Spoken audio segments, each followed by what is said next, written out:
Moraxio my ka. Kato kamata e tau laiwi.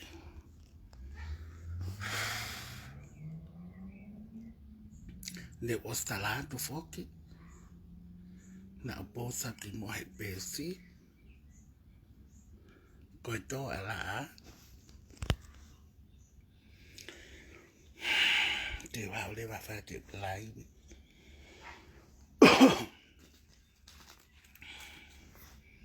Ko tali atu e ai. E laiwi ko na a. Happy hour ko na a patoa. Ani afi foki. Aha mo ua o ko ani afi. Pea ko au ko. Fefine femo e kina. Ko kawe me ai whonua. O ko kawe me ai community. Pea ko ngā ue. Pea ko wako. As you can just imagine, I have no time for this bullshit.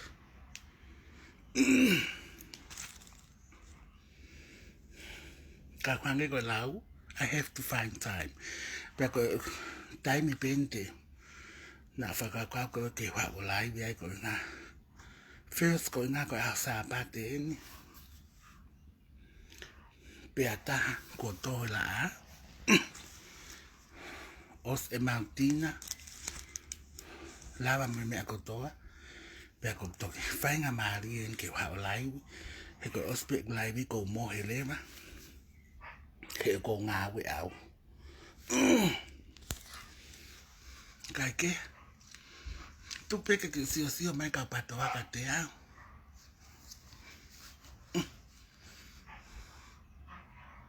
He ko mea ko ngā fisi i ai. Ko e ngā fisi ia. He ko asia tu. Ku te hange pe kita. Ku tala o pe he ko fifine mo mea. Let me make one thing very clear. Kia ki mautolu.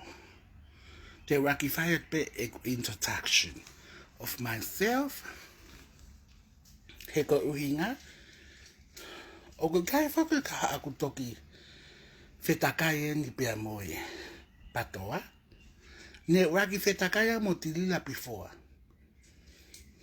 Konga ki mui mahalo oe. Tau ko si, or maybe early this year. Ko uhinga e whetakai a ko ia ko ne hanga ia o hanga he kau me mi pāia screenshot ia to e post e ta. Whikau aki moe. Nau kopi mai ko nea whua whāna e tō i whisi o tāla ko ia whai tōnga.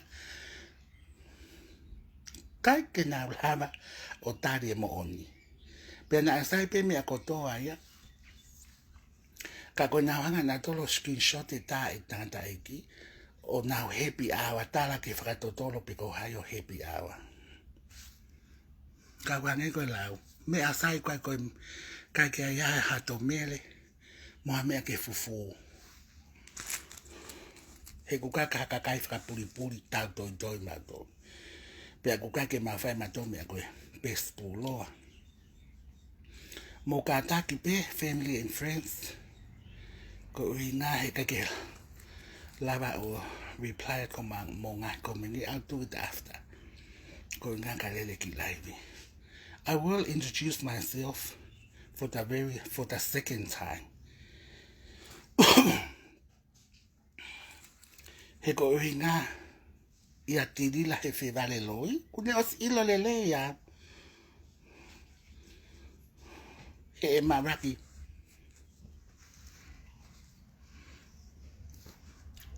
Boxing ko ki mua. Pea foi. Pea ko eni ko toi ko vilo to o wai. O kune kei whakawhehu ia pe au. Ko au ko to tata ilo au. He ko kawak me family masiva. Ka koe family lotu o oku. Mo family ngā ue. Mo family poto. Pea kuka ke whai ha. Sani tungua ia ai. he lea pe ngawe ko hingoa ko Theophilus fine feu yake ko hingoa Facebook ko Princess o Haikula pe iloa a Princess o Haikula ya e family tu kai fo ke Princess ya pesa patoa ka ko hingoa papi ko Theophilus fine feu yake ko ha wa ko me no pele nuku e ku tamai pe ko ek fae ko ha u ya me tonga lele ka ha pai ta ika ke huina e ala ki he tu ko ko konga tonga lele ka ki he fai fika no ko alta ke tu ko po po mo tu ki he me ko tu ki ai ko ta fa to lu e la we no fa mo si o me pe pa mo si o mai pe ko matai ta fa pe kai pe ko au na ba ko la to pure anga nuk alofa na ke la to pure anga ko longa pe ko na ma la to pure anga ma to au ye nuk alofa ka ko egulele mai me funga ne taka ko to fi ya tungi mai le fi pe ko tangata iki ko ne malolo ko hono hingo am fa mata pure pe ko fofo mata pure pe ya e funga ne taka na toka my dad ko liki o kala pa mahalo ma pe ha mo fua ta lu pe si ete fua e kita mo tau ke ho eki me ono fa ele ya wa ke ha pea he kai ke toi we e tu ya ko ya ka pea ko tanta eki tama ya ga no pele no fa e ya ke sia ko ve yo pea mo ha ga tolo kia a me e mo me ko mo ma tu ya eku tangata eki pe ko fakai ku ya fine fe ya ko tu pe ku lai pe ka kai na lo ha fine fe aki me go longa pe ko au ok fe le fanga sibling sisters and brother pe ko osko ko to ya ko fanga sibling pe na dakta fa na ngau ko awen o ko no fon usila o kala no usila pe na wa ko pe ko lisonga han ko la na la to pure a pe no alof ha ko lisonga pe au os pe pa si lele mai ki no usila ni ha ki no usila ni nga we holo pe ma o pe pa pe a fok le va wa ko fai ho diploma os fai mo ko bachelor os and I'm currently doing my masters. Ko hinga pe ko introduce that wow. He ko live ko ni o fata mu ape ya ki patoa. Ka mo si ape he live he alu de le pe ta live. Pe actor pe hok ta weta. Pe he di fa ki hok ka ni mo hok ta i masters. Masters in business. Business administration and business management. Two major.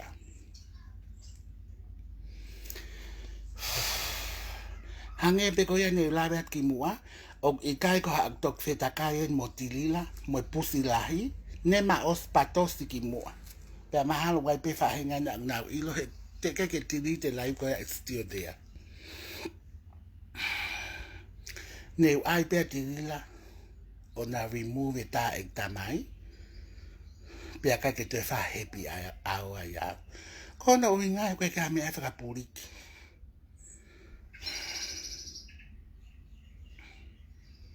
everything is transparent about me pe ko au ko na tu ko au ko lady he ko winga ek na lao mahalo pe ko confused ka ke ilo pe ko hai me confused ko os ilo pe na fa mai e ki ko tamasi But I live a life of a woman.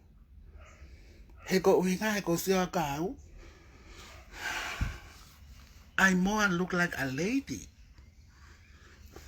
What's funny? Ko wala ko lau ko na. Fe ko meni aki ko na na besi. To ko la ya ko na be hake. Ta ko ek fa my posi hok live. They never knew I was a boy. I was a male. They thought I was a lady. Now, but those people now you know. Okay, kai ko hale fefi na ka ke fa ma ko fefi de da fa ma ko tamasi. Ka ko uinga he ko hangi pe a fefi ne. Pe ko mo u ya ko ni o ko mo u no fo pe au to o nga fa fefi ne. O ko vala fa fefi ne, o ko te fa fefi ne. Everything I do me a fa fefi ne pe. Now live at aneafi. I la confused con atirila. Que si kumia no potis. E ko kaga fefi ne, ko ai na potis. Que ko au? O ko ai ho potis. He ko atirila me kapatoa. Pe ko au ho kiri tata pe lan hok mata. Tapuang e o kapau na e. O hame na lava ke whakahat ko whakahat. O kai ke kirikiri ua. Pe o kai ke hak maha ki kiri. Ko e laivi ai maa fo ken ke patoa. Te hange ko lau. O nang toi pole tu o ua mai au. Ko e alwa tuen around to. Ke otu ke fufa ma pusi ko na e patoa. Kalasi ke pusi. Pehangi na lau ko na ki live no aneafi. Na tutun ke lau e takia ko elefanite. He tapuange ko hono foto nga elefanite os. What I mean e ko se si hawe ne fa live ni. Theo, I broke my neck. I broke my Go and go to solo. I'm doing something. Hurry up. alive. Going hang the circuit at I mean tapuang. O gai pe fra apa ki ai he ko ya ko fine ek. Ka ko hange mahano fo nga ana ta muria. Fu la ko fra fo hake pangai. Parte mo sio le leipe mo oni pe bla. Ngai fu puaka ko fai aki ko e. Taha ua. Ngai fai fatongia ko pangai. Pe ko hono tau muri he time ko fra fo hake ai. Sometimes here tapuange hono fausi exactly the same. Tau muri ngai fu puaka toho ko ya.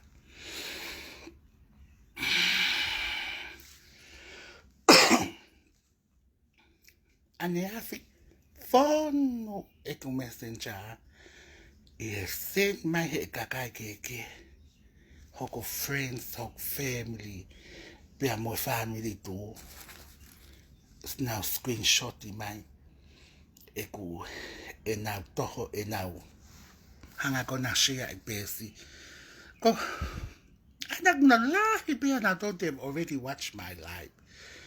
Pea ko mo ua whakanya te na e whai ako whai wa ai maa ulu e tō me e mahu inga ki ho mau aho he te whai a awa taha. Pea au alwa ane po celebrate tutuk ai ako. Pea to celebrate whataha he ko hua wa pongpong o ngā awe. He lolotonga tutuk ai ako. Pea nā talang te ke kakai. You people be patient. He kwe kia me e taha we si a iau. I he ngai me ko nau post. Pea ko alu pea wa si o he nau post. O kwe kia pes puloa a ko hu pea he pes o ko ki cousin. O hu ke pes a patoa.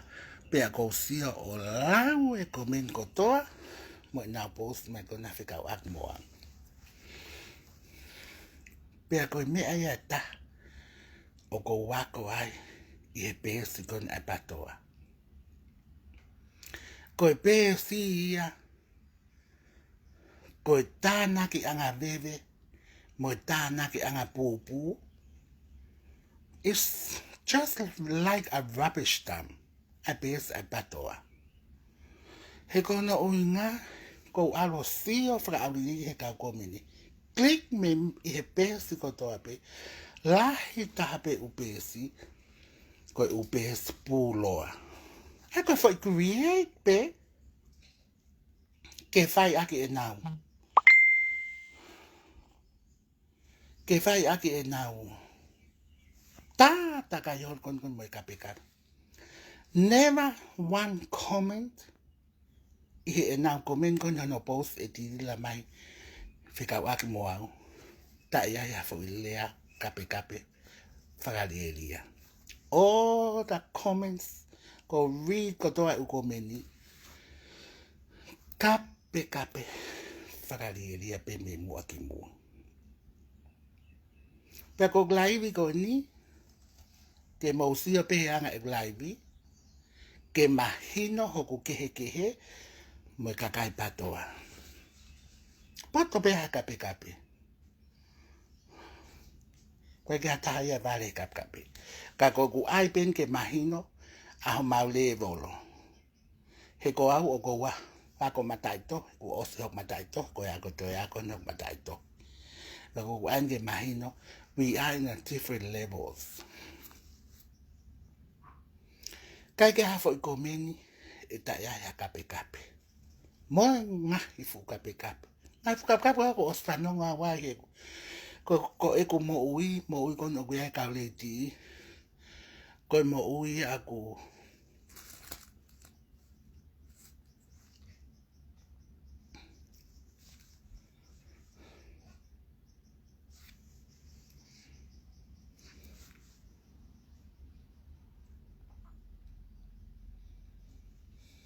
pag mo ui loibe.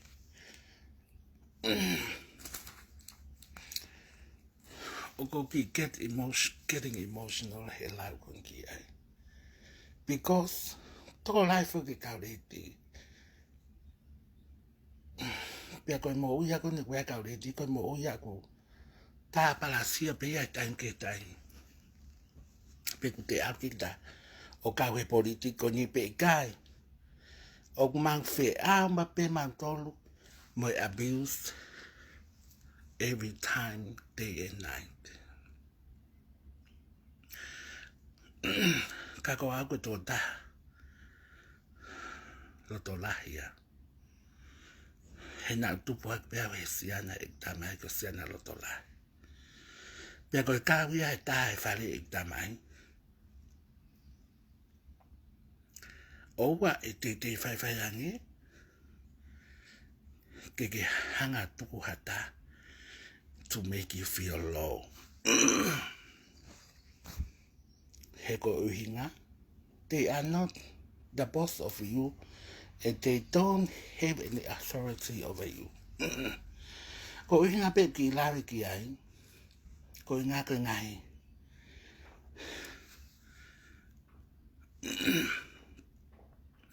Kape whalieria ko na whai mai he patoa. It's not new to my ears. Talu pe kutupu ako me whanonga ngai mea kona. Ko ngai fu kape pina umotua. Kako e kusia kon ke pesi kon ai patoa. As I said, ko pesi ya ko fuli ki van mon.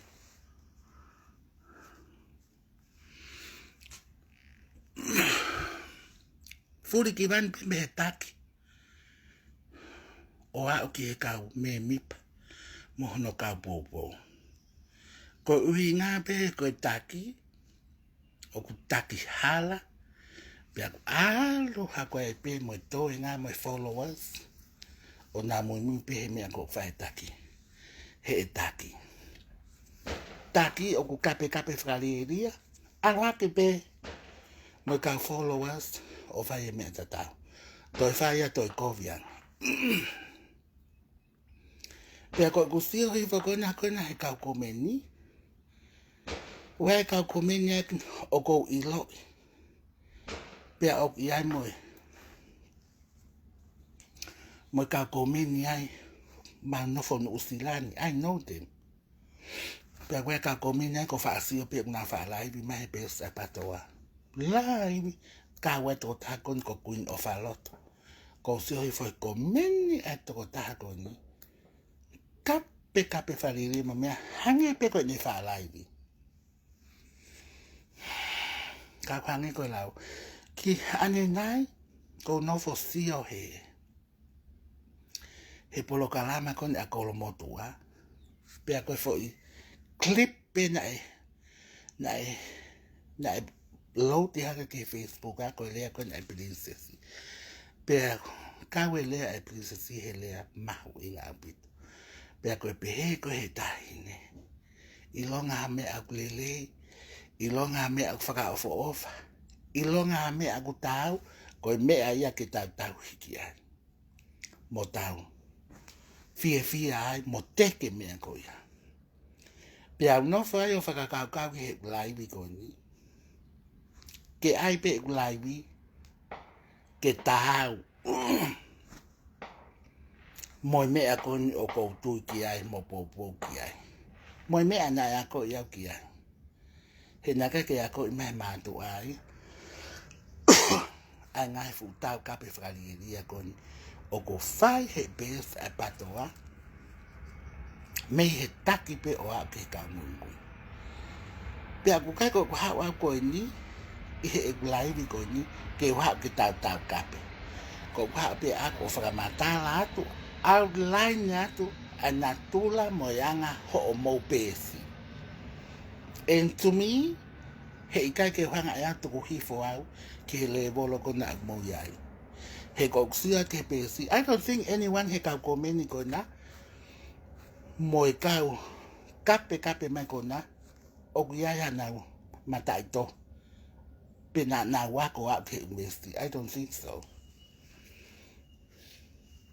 Pe kai ke tau tatu au. Mo hok mataito hi. Mo e kuako. Ke tau kape. O to arif pea tata moto.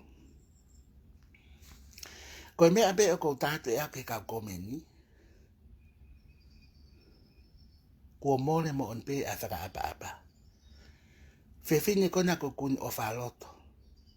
Koe ngahe fu kape. As I said, koe ngahe kape kona. It's not new to my ears. Tal pe tupak mo whanonga ke ngahe fu kape. Kapo na kwa ke fo o wia kau. Pea oku ikai ke wesiai e mo ui aku. Mentally, spiritually, physically, it doesn't change anything. Yeah. Because so hifo he komeni e fifine ta oku komeni o take hoku fam ho ta hoku family. Kake ilo ko tatene ahoni. Mole mo taimi no take hoku family he was ilo pe family e me go yai. Pe ko laivi ko ni te all watch it. Pe ke ha ko mo whakakau ngā mea ki hoku family o ke alape ko mo mua o ke pe o ma family o mato. Ko ma family ko toto ya strong o we come first in anyone he ko iloi ko koe o ku ke mani mo ma family ai mea kona ko lo saline na moa pe ko ho te ka se ia mo mea ko hano uhinga mo le ho tai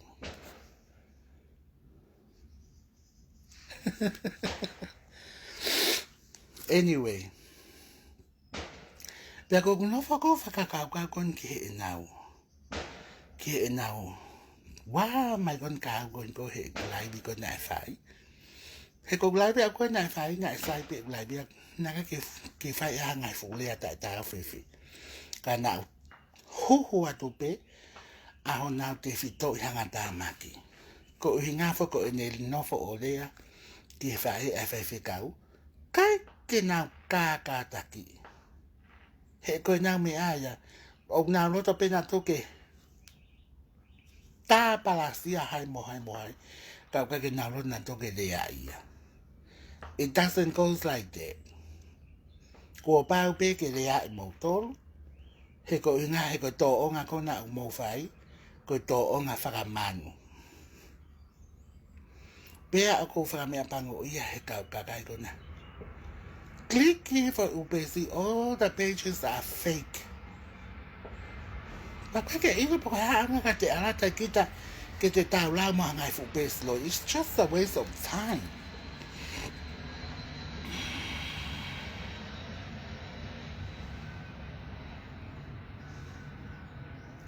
Pea koe mea ta. Koe mea kona ko mo si tau pi koi hono teke.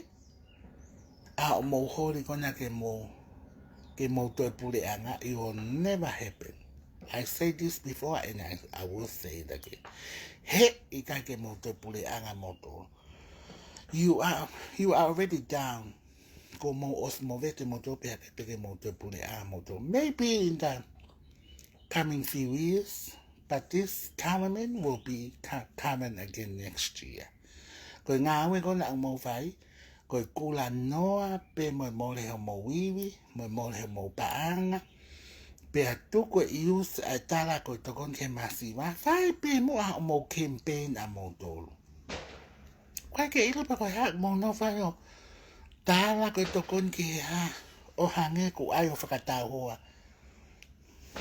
Ka mo campaign, ai ke mahina koe campaign. He kui ke haka kai e tonga masiwa. Koe kakai tonga koe pe o ku masiwa koe whakapiko piko. Pe koe ngāwe ia koe ni atu, koe worldwide atu, everywhere around the world. Even ki Alaska, koe ia atu. They are everywhere and it's more to come. Pe koe tu, he ikai peke te holomui e nā ngawe e nā tō whai. Ko lere pene atu ke pā ngā ngaru ka mō whai hi whomoto ki la. Ko iai pēsi patoa. O mole o mō taimi o mō tolu waste your time. Ke mō nofo mō tolo o ta aki mai o oko. Sio ke mea ngā tu aki. Ko peha ke mea kona ko kun o whaloto. We, kuangete ne lama i tau kape ai. A tau kape whakarieria a patoa. That's who you are. Ko mou tolu ia, ko mou tō o ngāia, ko mou nātu laia. Mau tolu o kake mau pe. But as I said, o kake ia tahia fo ele. Vale kape. Raki alu koe o whaloto fix.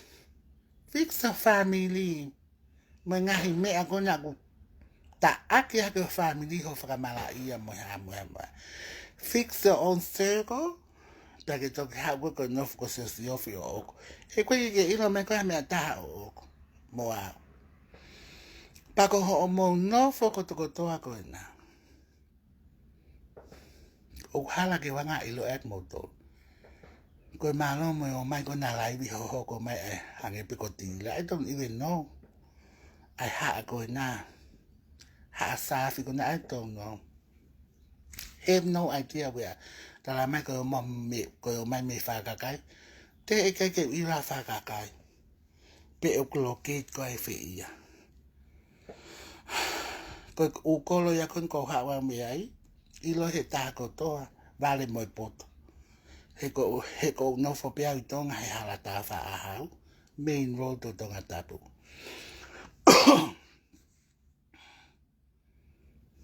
Peak mo os ilo lele. He nā mo ta aki ho mau api. O tala koe trucks. Na e tila trucks e ta mai kona. That's where my house is. Kake si ilawe e atau. Peko whi. Whale malolo mo tori tonga. I have no idea. Peko ai koha api ia o whaloto mo mea. Ana mahalo no whaia. Sontawelangi. Don't know where it's located.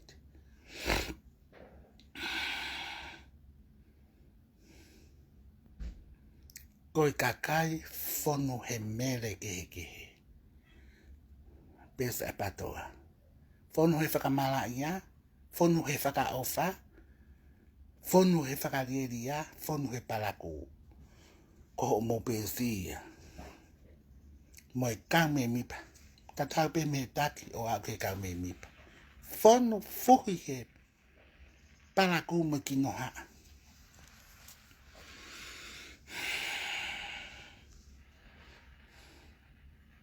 per fra aspe i ho mo pes pulo a per ko mo tol ko na ka ke mo pes pulo a fra aspe ha mo foto he ko ya o falot ku te mana si ki ta na pa mai to ho ko a he ko ke ila pe ko ha me pe ko e si ti pe ko ya it's not normal que normal le pe he mai ho to ki ri o ki pe ko ai o bleach ko si a ko na ma to ko no I already know be ko to holano mo kiri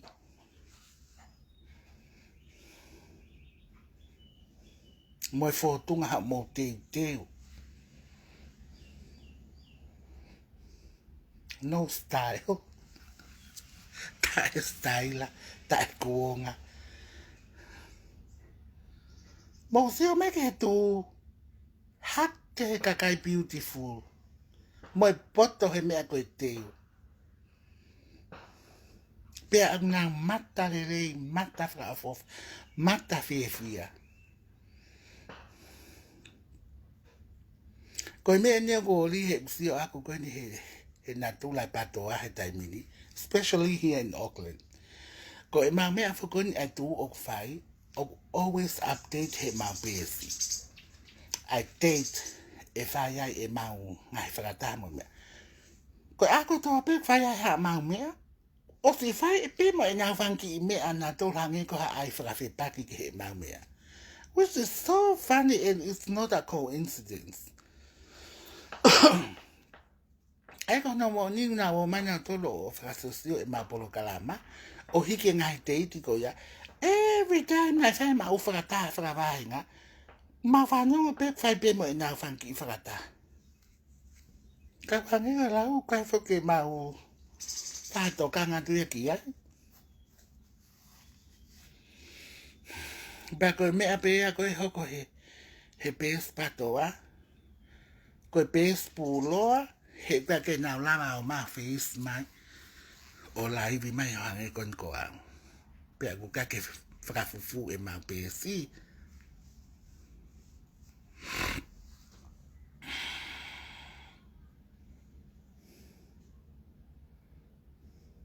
ko inga ko la ha e na pe spulo pe ka ke wi lo pe ko ya mata te vo lo pe ku la fa mata pe ku ko ka ta ki la atirila si ene ha o live ene matu wa ke si ta uto ma face ma ya ma man fulipe claro hani ko ya tilila ko fale aka koe si o pe me mo aki mo he live because everything is here live goni I already completely introduced myself and who I am and what kind of a person is me ke o hinga ke o te ke to tala ko confused pe a koe o ko talat ka koe ko mi ha potis ko e te fefine ai ha to potis ko hao para ka pak ke mawa potis a te fu fo ila la mini umeo ko fo aka nga ko flu ka ke pe ke tu fa le ke o ai to ko to mai to hange ya pe fo molu pe ke ta ko hange ko ala ke pe ki o tu o lunga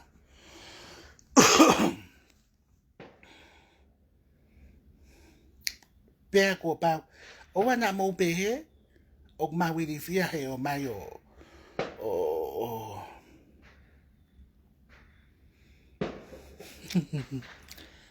ma mana ma he o ma lai via ka mo never ka ke ma mana ma he ma to he lai vi ko a we no go ha lai via ka mo to lu pato a global everywhere he ka me ai ma to ke fufu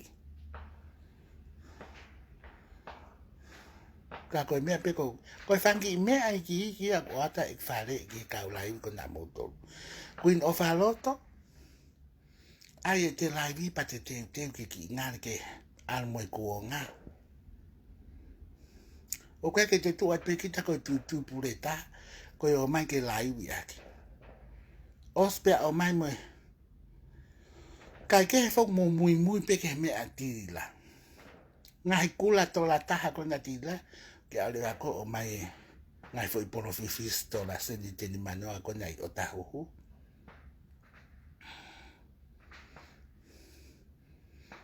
Kako o pa te ke tala ka ta ka ko o faloto ko I'm telling you. Ai ho te ke al moi kuonga. Ke ku ha ko sia ta ke hanga te ku hange pe ha wa me fe. Me fa ka kai pe yo ta ko ya. Ko ma tolo o ma te o al moi kuonga. Hek ma no fa ma tolo tonga eiki. O kulak whakahifo whoke civilise tonga eiki. Patong ala ke ot motu. Pea o ka pau pe ko uhinga si o moto mui. O ikai ke whakahalaki. He ko uhinga ko. Pau pe ke fo mai civilise mo style mo mea. Ia ki mautolu. Pea toki si a wat ki motu.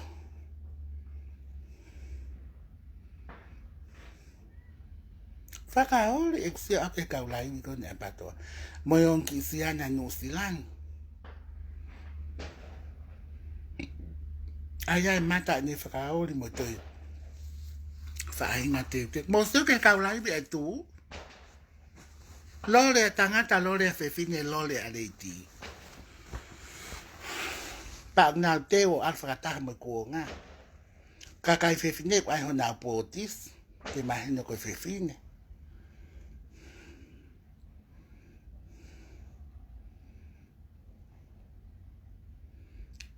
Kakai furiki vanu. That's what I've learned he ko aloto. O si ho mo komini.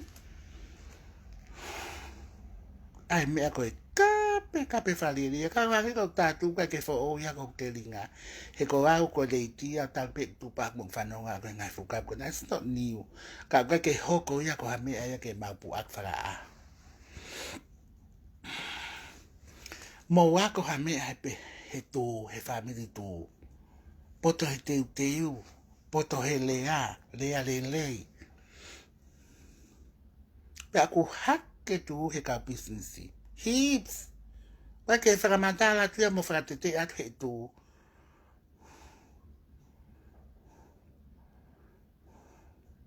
Pea koe nau kau laiwi.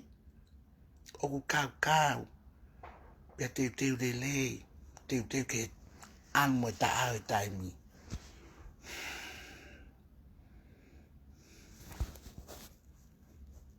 Ko ia ai, o kai ke kape at kat moto tu. Ko ia pe whangi whare i lele. Ke toko ni at kat moto.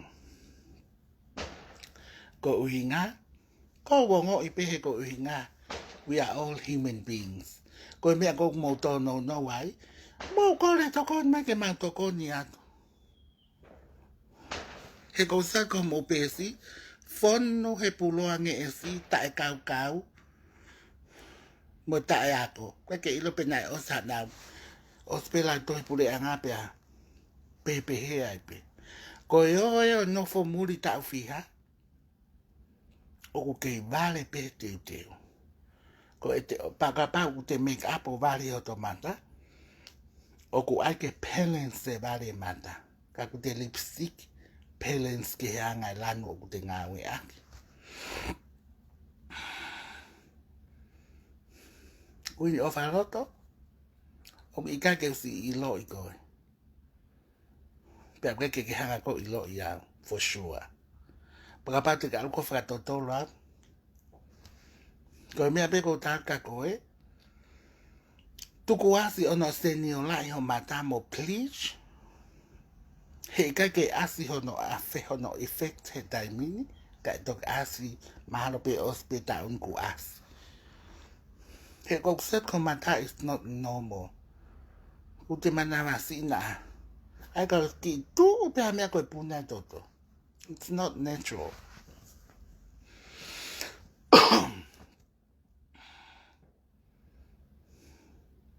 Pea tuku pe kape whaliria ke mo whai. That's enough with views. He ko si au ka kape. Ka ke match ia mo beauty.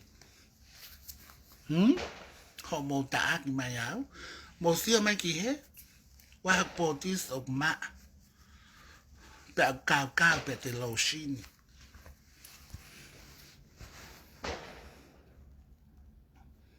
Ko te toi whai e kita ngai fuulea. Ta mo furi ki van ko ia ko mole le ha to fra of ofa.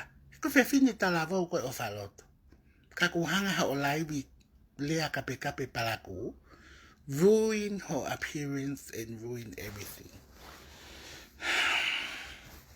Mole he to fra of ofa kita. Pea ko mea ia ko wako ia. He ko ta mo ui fo ko whai ha mea. We have to learn little bit of things. Me he mea ko to pe hoko around you. Pea ko mea ia ko wako ia me he pes ko na motoru. Try to avoid te kape. He ne to hanga ia whakapalaku e te asi. Pa ko ia he kake kape. Ka ko pe whanki I whale ke toko nea kake moto. Tuku e mea ko tā whakafoi tui. Mo ta aki hake kakai ko si malolo. Hei kake mo lava ke lea pehea ta aki hake mo ngai kup ko malolo. O whakatup fisi ia. He ko uhinga whakia ho mo fisi ia he laivea ko na ki mua. Ko lea I mo tolu ho mo mea ko ia. Pea ko se hifo ko mo ngai ko min tala ko whihau e. Pea ke whihau e kia. Ko tangata e ki a koe a whalai a tungi. Pea aku iai pe hok piki ngā ke hau e ki ka koe ke wala wo. Tek. Hek te nofo pe ki ta whai te ngāu. Sai pe hau e ki a pa bau mando ke hau e ki. Pea ko uhinga pe au ke wala ai o laivi he pe sa e ususu. Ko tuku pe ma pe si ke tau ataina ke fralere ma mai polo kala ma me. Neongo o kuika ke wa o laivi kape ta ak fralere at motor ka ko tuku pe ma pe si ke ata. Ta ofi ke taimi ho mo ngai fu kape ko ina. He ko uhinga he ka ke tuku e kwa o fale I ki motoru.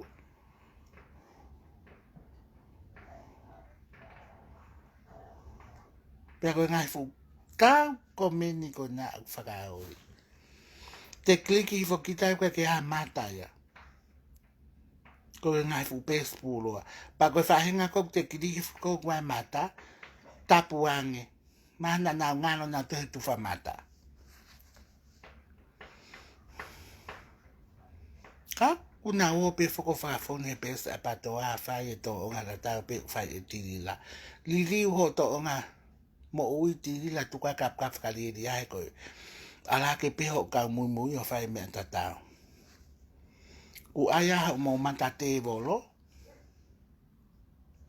mo to fai ngai fu lai kape ko ya it ruins the appearance aya ko vi ho mo mata mo to fai kape ku hangele wa na e tu o fi apulu ya mo mata mo tokanga ke fale a ko ke teu ai teu ke alma taimi pe ai lipstick ke match mo lano e mata ngai fo kulo ko na fa vale o falo tok te mana masiki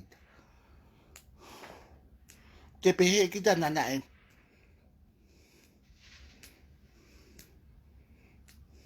mo to hano fo kala ma na ha we to hingutu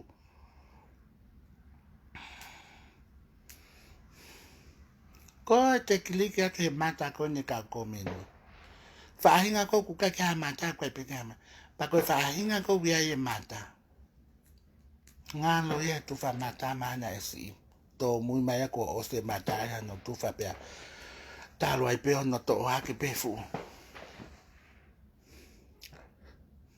Toi na video po pa kia ke nang. Oh ya we. Ko lai bi le pe foki. E ko inga ne ngo pe ko to la ka ko asa pate. Pa ko hangi ko Amerika. Mahalo fo ke to na ke Amerika. But I mean, patoa. O te mo no fo mo to lo holi ke mo we mai e tu. E ko tu ya Whaka ofa pe mea kotoa ai. Whaka ofa no kau me mipa. Whaka ofa no kau mui. Whaka ofa tai mo unau te wai.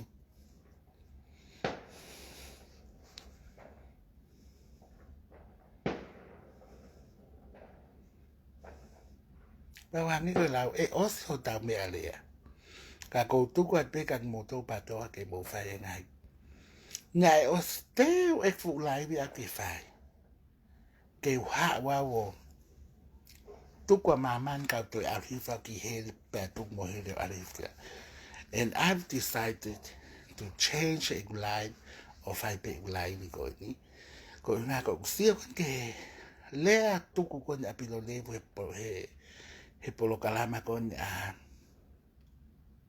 kolomotua pa ku te a ko e me ala. Ko me a fobio ko don ke te fai. Ka ku te siya ke ngai ke kau taki og na fai ngai pa ko na ki mo me ko ya. Pa to ton ke ta wa ko ai. Ko ha me a lele, ko ha me a ofa, ko ha me a tau, ko me a ke tau fi ai, mo me a ke tau tek mo mui ai. Ko le ma le ya tai. Pek mo ilo, tu e patoa, you are not worth of my life video. Pek ke mo worth mo tolo e ko comments. Ko ke pero lau ia tivila ko tu o wan ene happy hour ya ka ke mo fe si fi mo to no si of ya ka pe he foki ko te kai pe ha fo lo le o tasteful te to foki pe ke o mai fo lo le ke te misi mo to emo pa o pe he ka ke na ko tu o fi hen si no o atu o fa happy hour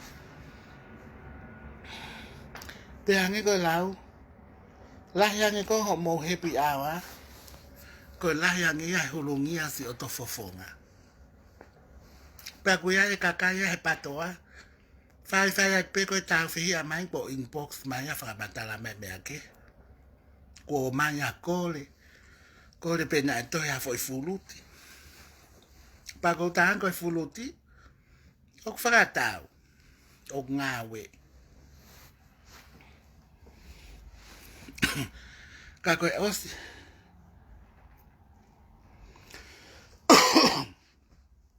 pe ko kutala no mo oni ai fu ka patoa wai pe me ka patoa go ilo te kataloto mo ka quantity ko na ko ku te ke ari toga quantity sa ke ava quantity ka to kanga ya o to hi pe na ko tu wa to no ave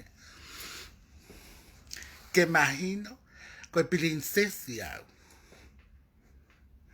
pe ko nga we ka princesa o ku ka ke ilo ya ta wa nge nga we ka FBI ko to ki a o pe ko ku ho ko nga mi ala la ko a di bak fa kai ai nga fu me ko ya ka ke wa to the bottom like that ko talat pe ya ai ka patoa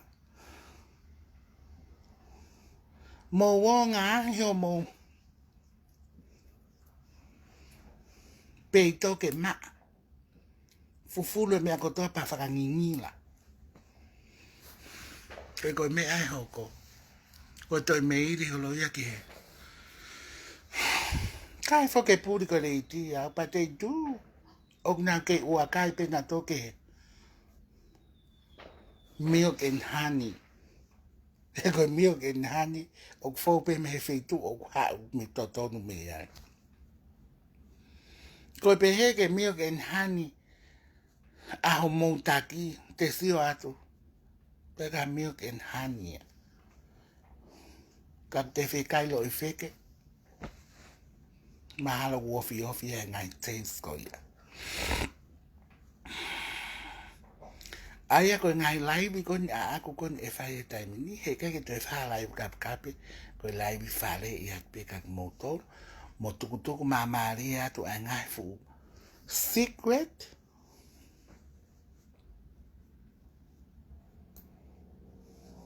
Moto kanga.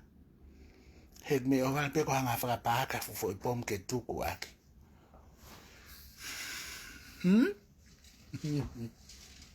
Fukame mi palalahi ko nai patoa. Mo manatu. Ko princess o haiku la. Pag te kake osi e puha glory box hono a au. O to tata hape. O ko ofala ya ki si o family tu.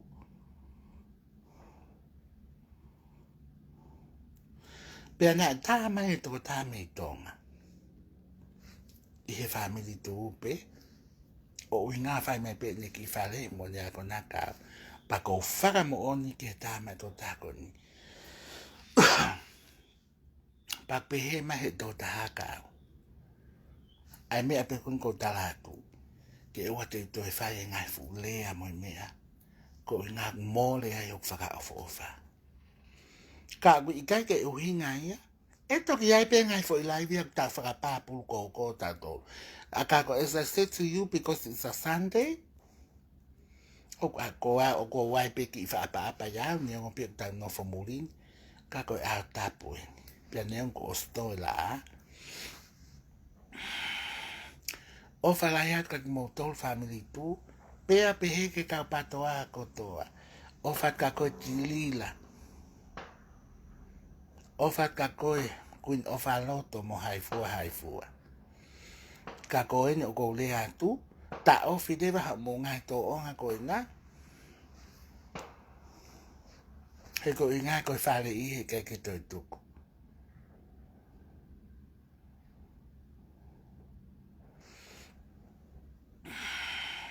O whalai kak motolo no katoa, pia ofa ke mo mahu ha wiki whaka ofa in this coming week. Ko o whalai atu e mea te au. Kak toi ai pia mea fie mau. Pia hange ko ki wimanya pe kak motolo ko no maybe mai o seni mai ngai mea. It's okay. You don't have to worry. He wai pe ki pe si ha ki cousin. O ko hu pe si ofi mea patoa every time. He kai ke talato e pesia ko hingana na hanga na tolo poloka. He ko alpa read e na mea kotoa. Ko ka komen mai kona ka koe ka tae puri. Ka kai o go ilo. Ka ta whaka mea pango ia. Anyway, everyone have a good night. And we shall see again. O whalai atu.